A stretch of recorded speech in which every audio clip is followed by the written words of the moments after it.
Today I'm going to break down the latest data on new and used vehicle inventories as we navigate through the impact of a recent cyber breach that disrupted dealer management systems across the US. Today you'll learn how this breach has caused significant fluctuations in sales and inventory reporting and what it means for car buyers in terms of availability, pricing, and incentives. So whether you're in the market for a new or used vehicle today, I'm going to help you understand the trends and what to expect as the market stabilizes. So buckle up as I share the latest insights and tips to help you make the best possible decision for your next new or used car, truck, or SUV.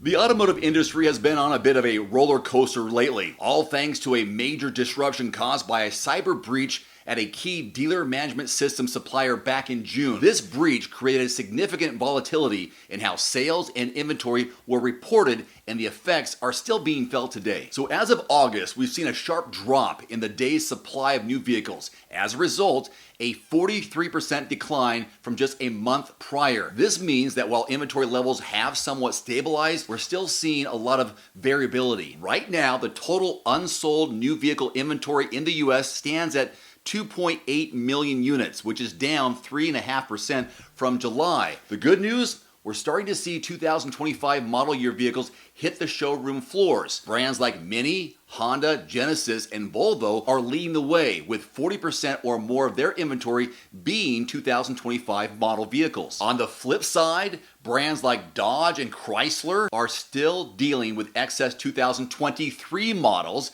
which is keeping their day supply levels pretty high, 131 days for Dodge and 105 days for Chrysler. Ouch. Now in terms of what's hot, compact and subcompact SUVs like the CR-V and Chevrolet Trax, along with sedans like the Camry, continue to have lower than average day supply, indicating strong demand. And of course, high-priced vehicles like the F-150 and Silverado 1500 are still top sellers. The average listing price for a new vehicle as of August, $47,307, which is slightly lower than a year ago. Brands like Honda, Mazda, and Buick are offering more competitive pricing, which could be great news if you're in the market for a new ride. As things stabilize, we're expecting to see more incentives to help clear out older inventory, especially as the supply of used cars tightens. Now let's shift gears and talk about the used vehicle market. The same outage that hit new vehicle inventory reporting has also impacted the used car scene. However, the effects here are a bit different. As of the start of August, the total supply of used vehicles on dealer lots across the US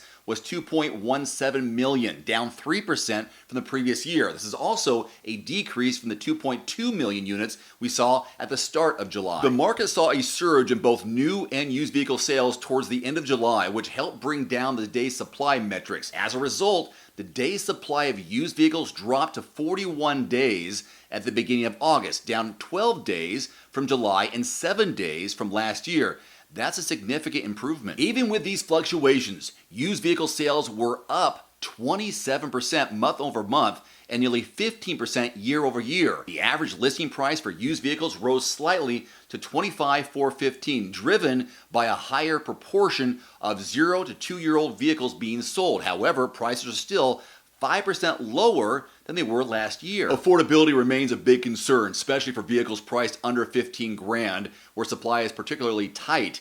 If you're shopping in that price range, you might find your options limited. The top 5 selling brands for July were Ford, Chevrolet, Toyota, Honda, and Nissan, which together made up 51% of all used vehicles sold. So what does all this mean for you? Well, whether you're looking for a new or used vehicle, the market is still adjusting, and there are some great deals to be had, especially as incentives start to roll out. So keep an eye on the compact and subcompact SUVs if you're after something with strong demand, and be prepared for some variability in pricing as the data continues to settle. As always, do your research and shop around. Begin by visiting quotes.everymandriver.com for the best deals being offered in your area from qualified dealerships. That's quotes.everymandriver.com. Make, model, zip code. If you don't find what you're looking for in your zip code, expand that zip code. Be willing to travel a few miles. You could save a few hundred, possibly a few $1,000s on a new or used vehicle, SUV, car, or truck. There's also a link below this video. Today's video is brought to you by The Cold Plunge. Use discount code DAVE150 at checkout at thecoldplunge.com. Immediately save $150 off your purchase. That's DAVE150 at thecoldplunge.com. There's also a link below this video.